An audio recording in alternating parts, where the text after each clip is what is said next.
వదిలేసి వెళ్ళిపోయాడంట. అవమానం కదండి. ఎవరన్నా చూస్తే నువ్వు చాలా పెద్ద స్పీడ్ అంటావు, మీ బాస్ నిన్ను వదిలేసి వెళ్ళిపోయాడు, షేమ్ షేమ్ అంటున్నారేమో అని అటు ఇటు చూసుకుంటూ గర్భవంతులు స్వామి స్వామి స్వామి అని వెనకాల వెళ్ళాడంట. అలా వెళ్తే స్వామివారి ముందు వెళ్ళిపోయి ఆ చెరువు ఆ సరోవరం దగ్గరికి ఆ గజేంద్రుడు ఎక్కడైతే ఆ మొసల పట్టుకుని ఉందో ఆ మొసలి యొక్క తల తెగేలా ఆ సుదర్శనాన్ని విడిచిపెట్టారు. ఆ తలకాయ విడిపోయింది. ఇంతగా మొసలు ఎవరు? పుహు గంధర్వ సత్తమ. ఆ మొసలి ఒక గంధర్వుడు. వాడు స్వామివారికి దండం పెట్టి అతని స్వరూపాన్ని పొంది వెళ్ళిపోయాడు. అది విముక్తి. మరి గజేంద్రుడు ఆ కాలంతా అలా పట్టుకున్నాడు కదండి, ఏమైపోయి ఉంటుంది? రక్తం అంతా పోయి పుండైపోయింది కదా. స్వామివారి పాపం ఈ పై వస్త్రం తీసి ఆయన పై వస్త్రం కట్టాడంట. ఏమంటే ఇప్పుడు మీరు నేను ఉన్నామండి, ఈ కట్టు కట్టించుకునే ఆయన ఇలా నిలబడి ఉన్నాడు. కట్టు కట్టి ఆయన కింద కూర్చుంటే కింద మోకాళ్ళ మీద. స్వామివారు అలా కట్టి కడుతూ ఉంటే గజేంద్రుడు అయిపోయిందా అని అడిగాడు. అయిపోయిందయ్యా, బ్యాండేడ్ వేసాను, ఫస్ట్ ఎయిడ్ అయిపోయింది అన్నారంట. అంటే ఇప్పుడు అసలు ట్విస్ట్, ఎందుకై ఇదంతా చేశావు అన్నాడంట. మరి మండుదా మండదా ఎవరికన్నా?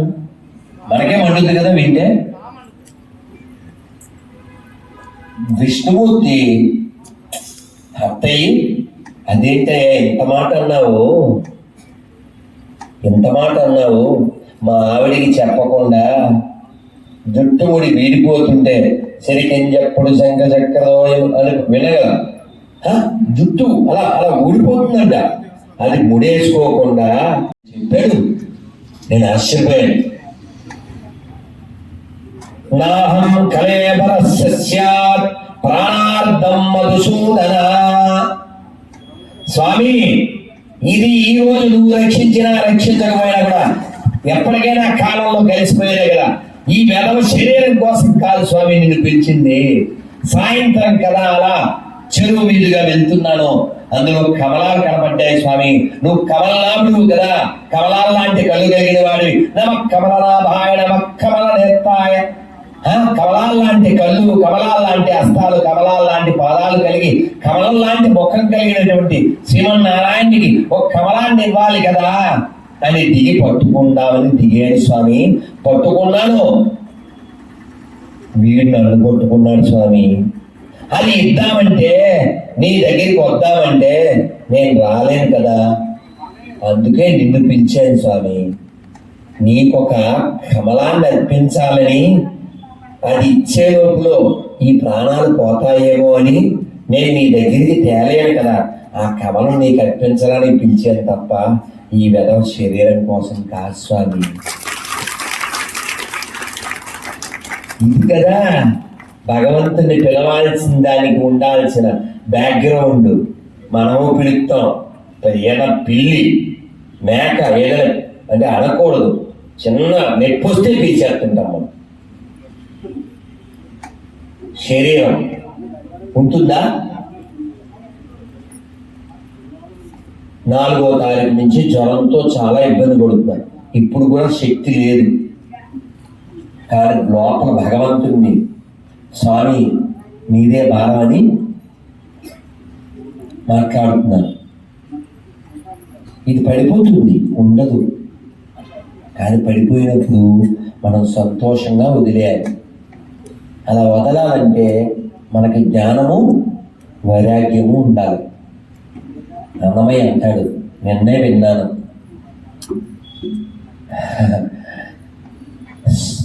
సునక జన్మమేను గాని నిన్ను మరువకుంటే చాలు, ఏ జన్మ అయితేనేమి అంటున్నాడు.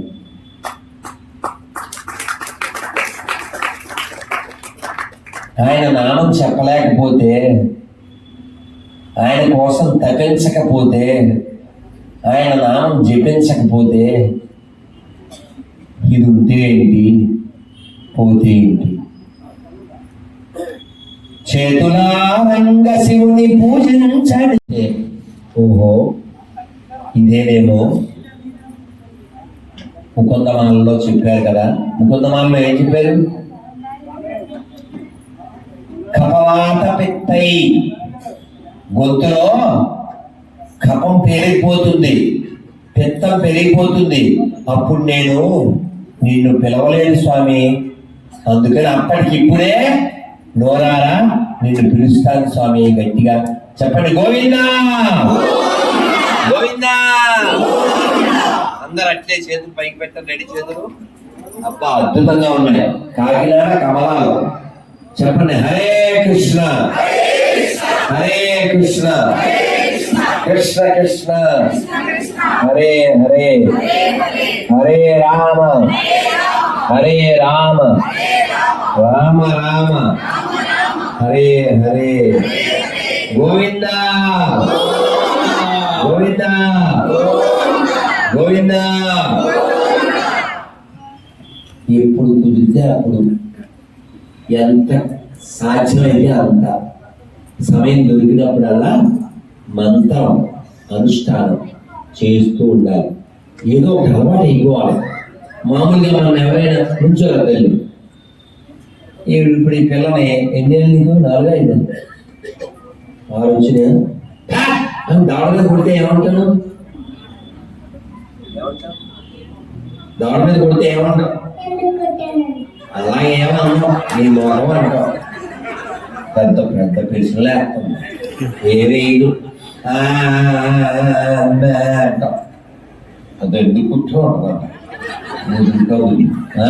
కొట్టనా? ఒకసారి కొట్టమంటావా?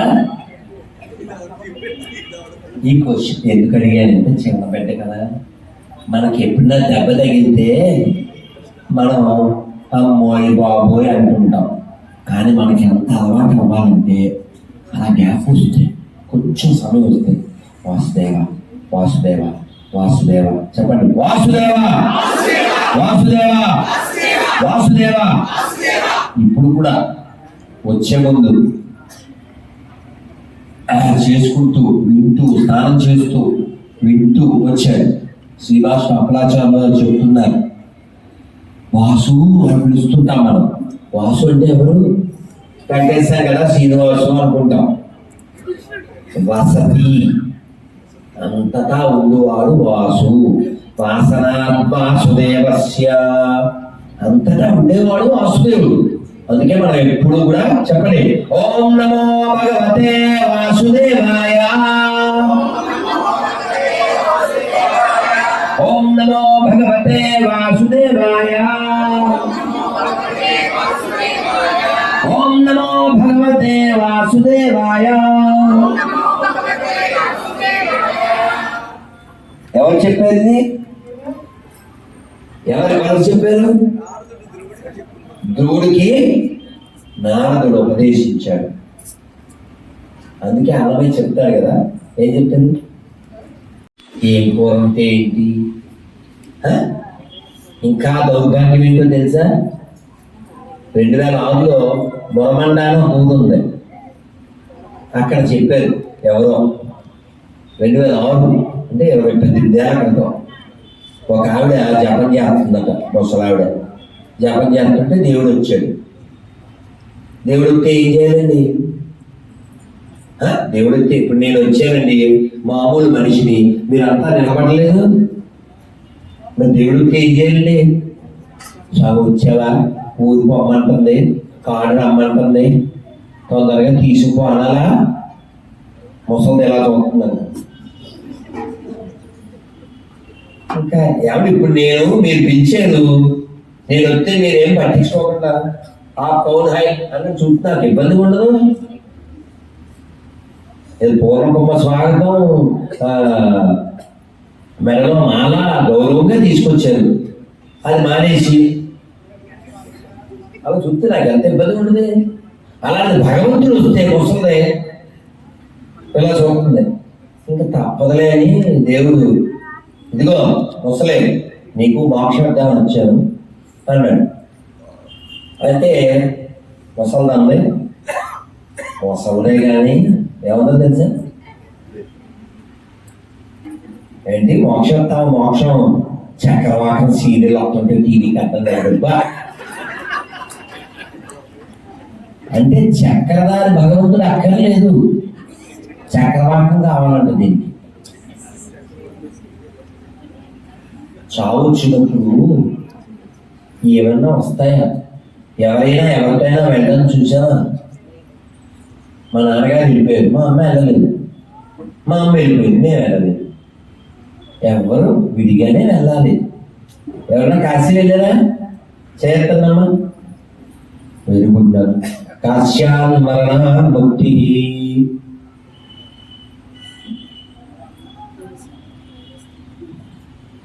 కాశీలో మరణిస్తే మంచిదంట.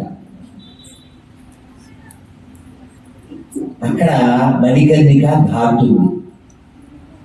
ఆ చిన్న చిన్న వీడియోలు పెడుతూ ఉంటారు. ఆ శవం పడిపోతే దాన్ని లేపడం, మళ్ళీ ఆ మంటంలో వేయడం,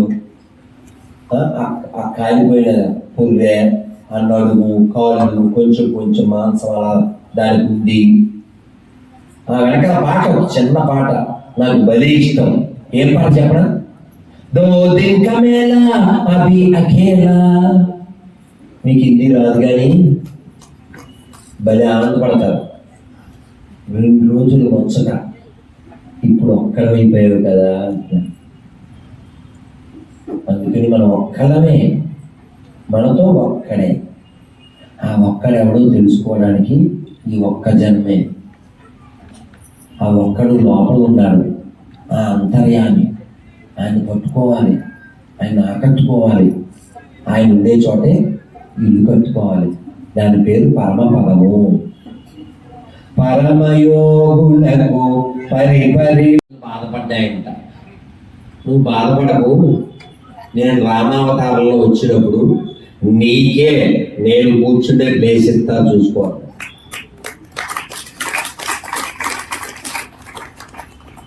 ఆ పాదుకులే వెళ్తాయి, నా పాదుకులే వెళ్తాయి లోకాన్ని.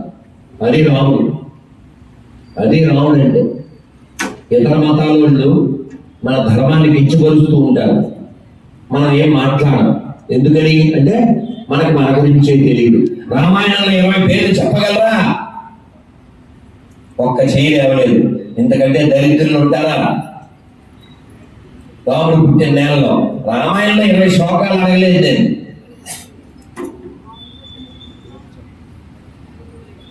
దౌర్భాగ్యం కదా ఇది.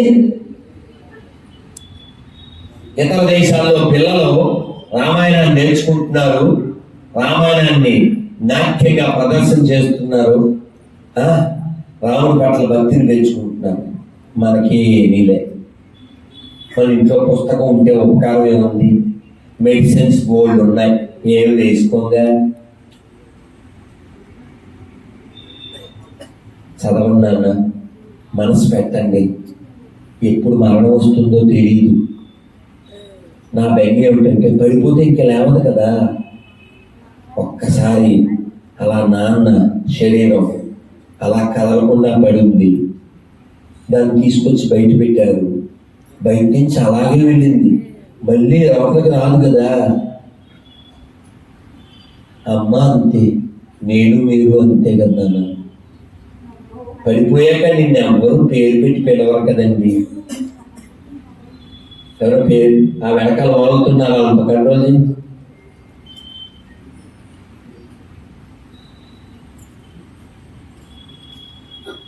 మనం అందరం చాలా బాగున్నప్పుడు పాట పాడతాం. ఏం పాట?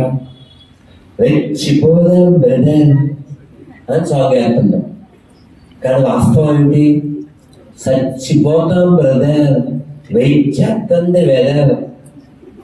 You have to merge in this mother, otherwise Yama will feel your leather. ఇప్పుడు అర్థం చేసుకో బ్రదర్, ప్లీజ్ అర్థం చేసుకోండి. ఎంత టైం దొరికితే అంత నామం చేయండి, చదవండి, వినండి, తలకాయ లోపలికి పెట్టండి అన్న. ఇంక పొద్దుమాను ఏం కొన్నావు, ఏం తిన్నావు, ఏం కొన్నావు, ఏం తిన్నావు, ఇది కాదు. వాళ్ళు చిన్న చిన్న పిల్లలతో కూడా పీసు గొర్రెలం మేము పీసు గాడిదలం అని పాడేస్తున్నారు. మన మొఖాలకేమో శ్లోకం రాదు, మన పిల్లలకు అన్నమయ్య కీర్తన నేర్పం. ఇన్ని మాటలు ఎందుకు కానీ తినే ముందు మంత్రం చెప్పి తింటా అన్న పుణ్యాత్మం చేయొద్దండి. గుడ్లో మెల్ల ఏ శ్లోకం చెప్తావమ్మా శ్రీ తినే ముందు? మైకి ఉండాలి. నేను పిలిచిందే అందుకు. గాజులు వచ్చేసింది చూసారా? గాజులు ఎందుకు వచ్చినాయి? మనం గడ్డి పెడతాం అంటే మన పిల్లలు చెడ్డ పిల్లలు కాదు అనే కదండి అర్థం. వాళ్ళు చెడిపోతే ఆ పాపం అంతా మీదే కదండి అర్థం. నా మాటలు కాదు ఇవి. కూతురు చెడిన తల్లిని తప్పు, తనయుడు చెడిన తండ్రిని తప్పు, గుర్రము చెడిన రౌతుని తప్పు, ప్రజలు చెడిన ప్రభువుది తప్పు అని శాశ్వతంగా చెప్పారు. అందరికీ నేను చెప్తాను, మీరు కూడా పిల్లల అనుకుని చెప్పండి. కట్టు, అందరూ చెప్పండి. కట్టు, బొట్టు, జుట్టు. అప్పుడే మనం హిట్ పెట్టాలి. అర్థమైందా? మనం నేర్పకపోతే ఏమవుతుంది చెప్పండి? అలవాటు తప్పిపోతుంది. అలవాటు తప్పిపోతే ఏమవుతుంది? మొన్న ఒక అమ్మాయి, హిందూ అమ్మాయి, ఇంట్లో పెంపకాలు సరిలేవు కదా, బాగా చదువుకో అని దాన్ని వదిలేస్తారు. వదిలేస్తే చదువుకుంటుందో అక్కడ ఇంకేం చేస్తుందో తెలదు. కొన్ని వీడియోలు బయటకు వస్తాయి, మిగిలిన రావు. ఎంతమంది పిల్లలు ఎక్కడ ఎన్ని రూములు ఏమైపోయిందో తెలియదు కదా. అసలు సుప్రీంకోర్టు తీర్పులు కూడా అలాంటి మంచి మంచి తీర్పులు ఇస్తూ ఉంటుంది. ఓయో రూములు ఖాళీ లేకుండా. మన దరిద్రం ఎంత దరిద్రం అంటే, ఓ లాయర్ బాధపడ్డాడు కరీంనగర్ వెళ్తే. గురూజీ, లాయర్ అయ్యి ఏం చేయలేకపోతున్నాను, ఈ సుప్రీంకోర్టు పనికిమాల తీర్పిచ్చింది, వ్యభిచారాన్ని భారతదేశంలో ఆథరైజ్ చేసింది, ఎవరికైనా ఇష్టం ఉంటే చాలు పక్కింటోడి పిల్లలతో అయినా ఇంకెవరితో అయినా ఏమైనా చేసుకోవచ్చు అని అంటే నేను అన్నాను, అంటే జడ్జి గారు ఇంట్లో ఏదో జరిగి ఉంటుందో అందుకని అందరికీ దాన్ని సార్వజనికం చేసి ఉంటాడు దరిద్రుడు అని అన్నా. మరి అంతే కదా, ఇష్టం ఉంటే ఎవరికైనా తిరగచ్చని తీర్పిచ్చిన వ్యభిచారి జడ్జి నశించుగాక. ఈ తీర్పు తిరగక రాయిపోతే ఆ జడ్జిలంతా పోవుగాక. ఎవరి మైండ్కి ఏమవుతే తీర్పు ఇచ్చేస్తారా? ఇష్టం ఉంటే ఎవరితో అంటే వాడితో తిరగచ్చా? వీళ్ళ పిల్లలు తిరిగి ఉంటారు, వీళ్ళ అమ్మాయిలు పనికి మళ్ళీ ఎడవ తీర్పులేలో. ఇది భారతదేశం, ఓ కల్చర్ ఉంది, ఓ సాంప్రదాయం ఉంది, నియమాలు కట్టుబడి ఉండాలి. ఇష్టం ఉంటే తిరగడం అర్థం కాదా? అది ఏమన్నా కుక్క, జంతువా? జంతువుకి ఎప్పుడు ఎక్కడ కావాలంటే అది చేస్తుంది. అలా చేయకూడదు మనిషి. అలాంటి ఈతలని వాళ్ళంతా పెద్ద పెద్ద తీర్పులు ఎత్తున్నారు. ఎందుకంటే దరిద్రం ఉందా? నియమాలకు లోబడి ఉండాలి, ఇష్టానికి లోబడి కాదు. నా మాత్రం కూడా అంత యథావసరం ఎందుకు? జిలేబీ తినాలని ఆ అబ్బాయి కనిపించింది కెమెరామెన్కి. ఏ పేరు కదా? కెమెరామెన్ సురేష్ దాస్. వాడికి తినాలనిపించింది అనుకుంటే జిలేబీ. ముందు వాడు ఏం చూస్తాడు? జేబు చూస్తాడు. వాడే మనం కూడాను జేబు చూసి ఉంటే బాబు 100 గ్రాములు కట్టు లేకపోతే 1/2 కిలో కట్టు అంటాడు. డబ్బులు లేకపోతే ఏం చేస్తాడు? మనసుతో చెప్తాడు. చెప్పలేకపోతే మీరు బెప్పం. దేనికి చెప్పాలి? ఏముందని చెప్పాలి? ఒక ఎండిపోయే శవ, అది జరిగితే మనకు కావాలా? మన కుమారానామం లేదా, దాక్షానామం లేదా, సత్వరం లేదా, శ్రీశైలం లేదా, అన్నవరం లేదా, తిరుమల లేదా, సింహాచలం లేదా? ఆ దరిద్రం మనకెందుకు? కానీ వాళ్ళకున్న ఒకటి వాళ్ళు చదువుతారు, మనకి ఇన్నున్నా ఏమీ చదవం. భగవద్గీత రేపు లేదు ఎల్లుండి 11వ తారీఖు 18 అధ్యాయాలు మేము చదువుతాం అనకాపల్లిలో. మీరు కనీసం 3